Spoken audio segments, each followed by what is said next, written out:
Hey kiddos, today we're going to talk a little bit more about rounding. Today we're also going to be working with some bigger numbers. So here I have an example for us. The number is 3,490. I want to round to the nearest thousands. So this is my thousands digit. In order to round to the nearest thousand, I have to look at the digit next to it on the right. I'm going to look at the hundreds digit. I see a 4. Then I have to think back to what we talked about yesterday with the number line. Oops. If our number ends in a 0, a 1, a 2, a 3, or a 4, we're rounding down. If it ends in a 5, 6, 7, 8, or 9, we're going to round up. Well, I see my 4. Oh, that means I round down. So I have 4 choices of what my answer could be.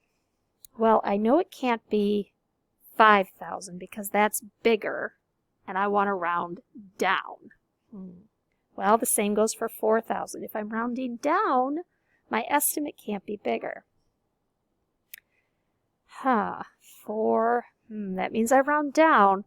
I don't drop an entire 1,000. So I know it's not that one. My answer is 3,000.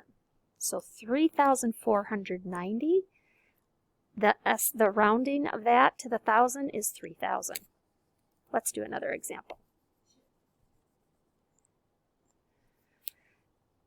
If I have the number 6,599. Okay, so my choices could be 5,000, 6,000, 7,000, or 8,000. Okay.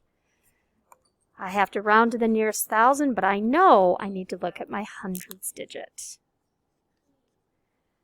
So then I think about 5. I know for a 5 we round up. So that means it can't be anything smaller than 6,590. So I know it's not 5,000. I know it's not 6,000. 7,000 is our answer. Okay? You can rewatch this video if you want. Otherwise, you're going to go on to the next slides and you're going to complete the problems. Have a great day, guys.